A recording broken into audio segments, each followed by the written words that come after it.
Почитувани гледачи, добар ден. То вторник, време е за нова епизода од емисијата Медицинско катче. Утрово, летна тема. Алергии на сонце. Од што се појавуваат, како се лекуваат, дали може за прв пат да се појават и во повозрастната популација, колку заболуваат деца, како се лекуваат, дали антихистаминиците делуваат. На овие, меѓутоа и на дел од многу други прашања, одговор денес побаравме од доктор Весна Бришковска-Бошковски, професор и лекар во приватната болница Аџибадем Систина. Докторка, добар ден. Благодарам на поканата. Најавив која ќе биде денешната тема, значи тоа се алергии на сонце. Летото е на сам почеток, веќе се почнати летните одмори. Ајде најпрво да објасниме естетски како изгледа алергија на сонце и постои ли разлика при појавување кај возрастни и кај деца? Најпрво да објасниме дека сонцето не е класичен алерген, како кај пример алергиите на храна. Има пациенти што се алергични на кикирики или поленска алергија. Пример, овде дека сонцето не е класичен алерген.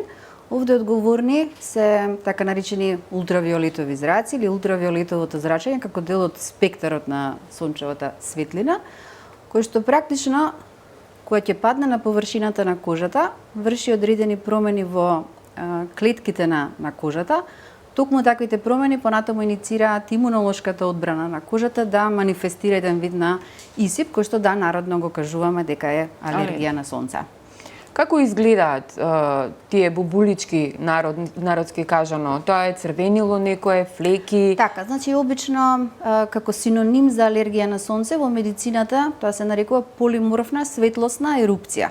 Полиморфна зборот значи дека тоа може буквално да изгледа најразлично, да има најразлична презентација. Тоа што е во основа исто е дека промените се јавуваат на така наречени фотоекспонирани делови на тело, значи тие делови на тело кои што не се изложени на сонце, најчесто на деколтето, лицето е најчесто поштедено, рацете се засегнати, обично под лактиците, нозете, откриените делови обично под колениците. Па промените варираат буквално од лесно црвенило, со појава на чешање, јадеж, некогаш печење, жарење, меѓутоа може да се појави класичен исип со црвенило, со црвени брунки, понекогаш дури може да бидат и буквално плускавци, меурчиња исполнети со вода, може да има дури копривњача, уртики, а некој пат е засегната кај оние потешки случаеви дури и општата состојба. Значи човекот да се осеќа дека е малаксан, да има треска, да има покачена телесна температура, значи најразлична клиничка презентација. Меѓутоа, има и алергии на сонце кои се појавуваат под дејство на така наречени фотосензибилизатори. Односно, тоа се одредени хемиски состојки кои што можеме пациентот да ги внесува преку уста во вид на апче, меѓутоа може и локално да ги нанесува во вид на крема, лосион или парфем, пример. Така да овде сонцето делува како посредник. Фотосензибилизаторот е тој што ја зголемува осетливоста на кожата и кога таа кожа ќе се изложи на сонце, може повторно да се јави алергија, која што нарекуваме фототоксична или фотоалергиска реакција. Најчести такви лекови, пример, се антибиотици. Има лекови кои што ги даваме во дерматологијата за третман на акни, кои што исто делуваат како фотосензибилизатори. Може да бидат тапчиња за притисок, диуретици, може да бидат и аналгетици, од тие нестероидни антиинфламаторни. Меѓутоа може да рековме да бидат и локални препарати. Значи може да биде некој крем, лосион со некакви есенцијални масла. Чисто пати доаѓаат пациенти кои што пример аплицирале парфем со такви состојки и обично доаѓаат со исип, а потоа и со флекички пигментации кои што обично стануваат баш на местото каде што најчесто аплицираме парфем, значи на вратот, на рацете, понатаму чисто пати на плажа се случува цитрусното овошје. Луѓето пијат коктели, сокови и така натаму, доколку посебно портокал, лимета, лимон, доколку да речеме се падне на нашата кожа, во комбинација со сонцето може да делува како фотосензибилизатор. На самиот почеток ве прашав дали постојат разлики меѓу алергиите кај деца и кај возрастни. Зборувам за симптомите кои што ги имаат и едните и другите. И како ги препознаваме, бидејќи дечињата сепак доколку се во помала возраст не може да кажат што им се случува. Во основа постојат одредени разлики. Децата по правило во текот на првата година најчесто не смеат да се изложуваат на сонце. Да, нели постојат одредени соодветни препарати за заштита, но барем до 6-месечна возраст не дозволуваме користење на одредени препарати кај најмалите. Така. Во секој случај препораките се дека децата не треба да се изложуваат, треба да бидат под дебела сенка, да носат заштитна облека. Во основа ако се појават симптомите, секако дека се слични. Најчесто рековме дека се појавува чешање, односно јадеж и најчесто брунки на фотоекспонираните делови. Кај малите деца, овие симптоми може да бидат поизразени со засегнување на таа општа состојба. Односно да имаат дури треска, да бидат со покачена телесна температура, да се малаксани и слично. Кај повозрастните рековме дека може да се појави таа алергија на сонце и покрај тоа што никогаш претходно ја немале. Кои се тука причините? Значи причината за тие алергии на сонце нели не е во никој случај прекумерното изложување. Тоа го викаме изгореница на сонце. Так. Знаеме кај изгореницата кожата е црвена, особено болна и отечена. Овдека има јадеж. Причината за појава на алергија е практично на нагло изложување на сонце. Дури при краткотрајно изложување, па дури кога УВ индексот е низок. Односно може да се случи дури и во пролет или во оние рани летни месеци кога имаме нагло изложување на сонце. Денеска сме сведоци последниве години дека нели имаме нагло преминување на сезоните, односно ние од долги ракави од канцеларија директно одиме на плажа. Токму тука е проблемот во тоа нагло изложување. Секој пат кај оние пациенти кои што особено се жалат дека нели секоја година им се повторува тоа, мора да се потенцира како да се превенира. Значи да имаме постепено изложување, постепено да се зголемува време трењето на изложување на сонцето, односно на УВ радијацијата. Кога е време да се побара ваш совет, односно советот дерматовенеролог? Кога практично да ги поделиме што можат нели да направат и во превенција. И во превенција, да. Меѓутоа и што може да направат сами на почетокот за да се издржат симптомите, бидејќи лично сум ја доживеала и знам колку е тешко на јадежот кој што се појавува, да. Значи убаво кажавте, имаме терапија. Јас обично викам SOS терапија, што да правам кога ќе ми се случи тоа. И обично пациентите се јавуваат од плажа, праќаат слики, ми се случи што да правам. Секој пат е најдобро кога зависно нели од симптомите. Ако се полесни симптоми, лесен еритем, мал јадеж, обично препорачуваме само да се користат ладни облози, можеби разладувачки, хидратантни гелови на база на алоe вера. Меѓутоа ако се поинтензивни симптомите, има интензивен јадеж со класичен исип, тогаш секако препорачуваме локални кортикостероидни креми или гелови кои што ќе ја смират таа инфламација, обично за ден-два ја смируваат и пациентот може комфорно да го продолжи одморот. Меѓутоа и поради јадежот обавезно даваме таблети, антихистаминици. Не препорачуваме локални антихистаминици, бидејќи може да предизвикаат сензибилизација. Значи таблетки кои што ги даваме и за други типови алергија, кои што посебно го смируваат јадежот и обично за ден-два пациентот многу подобро се чувствува. Меѓутоа имаме и така наречена превенција. Обично ги консултираме тие пациенти кои што се жалат дека секоја година го имаат овој проблем. За овие пациенти следи секој пат една добра едукација како да постигнат тоа во медицината да го викаме skin hardening или зацврстување на кожата. Целта е да се добие нели една основа на кожата со цел таа кожа потоа да има подобра толеранција од штетните влијанија на ултравиолетовото зрачење. Тоа значи дека обично таа превенција би требало да започне неколку недели па и месеци пред летото. Пред да замине, да. Да, како што рековме претходно, значи треба да биде постепено изложувањето на сонце и постепено продолжување на време трењето, да почне со 50 минути некаде во пролет и тоа постепено да се зголемува, да се создаде основа на кожата.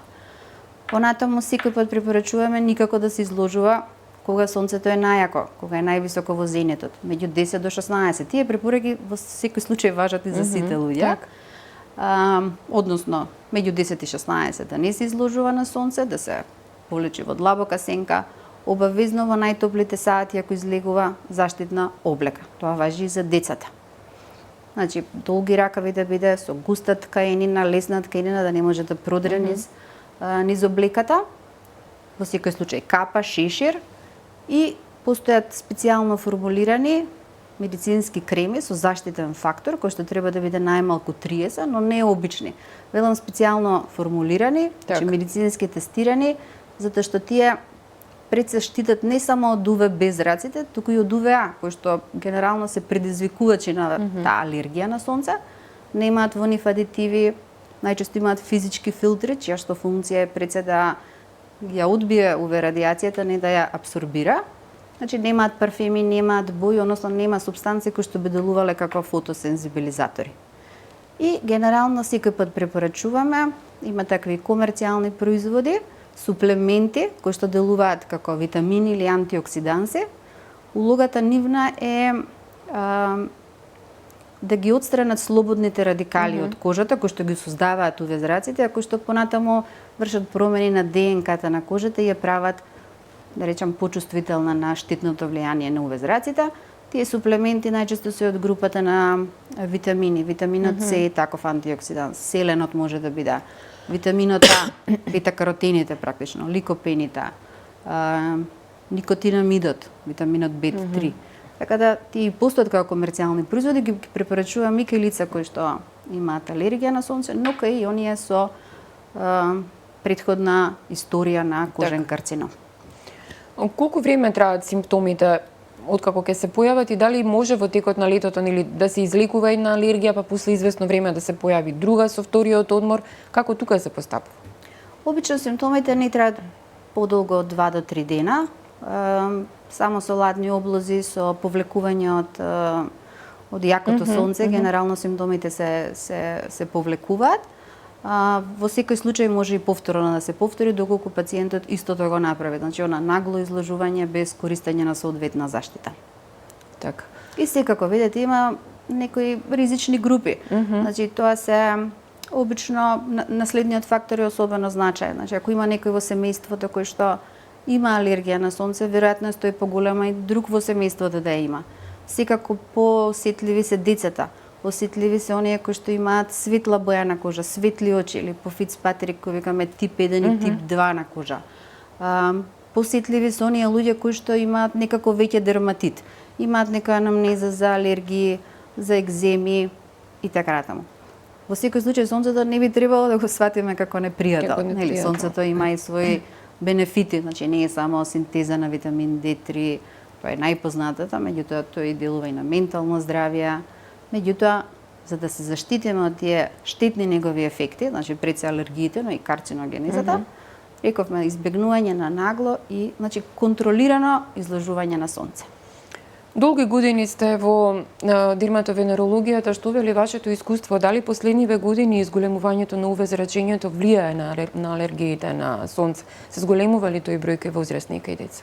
Секое лето има се поголем и поголем број. Иако морам да нагласам дека тоа што го приметувам, посебно кај помладата генерација, е дека редовно се користи заштитен фактор, дури и во текот на целата година. Така да мислам дека луѓето се едуцирани во значењето на фотозаштитата, што таа значи, и генерално знаат како да се заштитат. Да, се уште луѓето сакаат да имаат убав тен, но гледам дека тоа го прават секој пат контролирано и со добра заштита. Може ли лазерот да направи алергија некаква или она кварцањето популарно по козметичките салони? И колку тука алергиите се исти или комплетно различни? Дали воопшто се појавуваат такво нешто? Солариумите во некои земји се забранети. Кај нас се уште некако комерцијални производи, меѓутоа секој пат солариумот, барем од дерматолошки аспект, е забрана. Значи, постојат студии и Светска здравствена организација има потенцирано дека ако се направи само еден солариум пред 35-та година, ризикот за појава на кожни карциноми во иднина ќе биде зголемен дури за 75%. Така што солариумот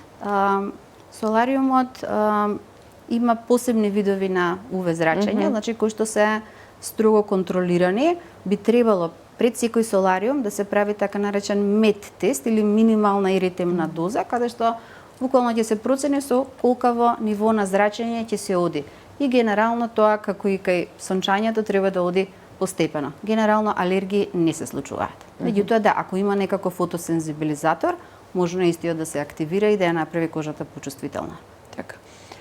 Кога сме кај алергиите, спомнавме неколку пати заштита, нели, од сонце. Што би им препорачале на родителите, меѓутоа, нели, во однос на нивните деца, меѓутоа и на самите родители, како да се заштитат и што да направат во првиот момент кога ќе се појави вакво нешто, бидејќи, нели, кога е мало бебе, посебно во прашање, сите некако трчаме, бараме помош од дерматовенеролог. Што се треба да се направи за да се ублажат симптомите? Кажавме, нели, дека треба да се тргне од сонце. Значи да, рековме најпрво децата не би требало да ги изложуваме на сонце, или треба да се изложат во оној период пред 10 часот, односно поручек после 16-17 часот и генерално кај најмалите препорачуваме да се носи заштитна облека. Тоа што е обавезно да се препорача е дека треба да се користи заштитен фактор кој што треба да биде специјално формулиран, има и педиатриски такви креми кои што се медицински тестирани, значи треба да биде назначено дека и за најмали, да има соодветни филтри кои што најдобро е да бидат физички, рековме. Доколку се случи тоа, да, би требало да се прекине изложувањето на сонце. За најмалите постојат одредени лосиони или кремчиња кои што не мора да содржат кортикостероиди, но противвоспалителни природни препарати кои што ќе го смират исипот и чешањето и во секој случај може да се аплицира некаков сируп, односно кај повозрасните и таблета антихистаминик за да се смири исипот. Кај повозрасните може да се препорачаат сепак и локални кортикостероидни креми во еден краток курс од 2 до 3, можеби 5 дена максимум. Така. Ако тоа продолжи, би требало сепак да се консултира дерматолог. Така, меѓутоа изложувањето на сонце е забрането барем во првите неколку денови. Сега, после. Да. И за крај еве една порака, времето ни е кратко, до сите кои што доправа одат на летување, бидејќи како што спомнав и на почетокот, летувањето е на самиот почеток. Некои одат во јуни, нели, кога увезрачењето е помало, меѓутоа што понатаму во текот на летото. Како што рековме, барем за алергиите, УВ индексот не е толку значаен, да нема нагло излажување, тоа да биде постепено, да биде со постепено продолжување на време траењето, да биде стандардно до 11 сати и после поручек и обавезно ставање на заштитен фактор. Така и хидрирање, нели? Добра хидратација. Така. Ви благодарам, доктор Бришковска, за гостувањето во Слободен печат. Вие, почитувани гледачи, останете со програмата на Слободен печат. Следете го нашето веб издание и секако читајте го Весникот Слободен печат. Ви благодарам за вниманието.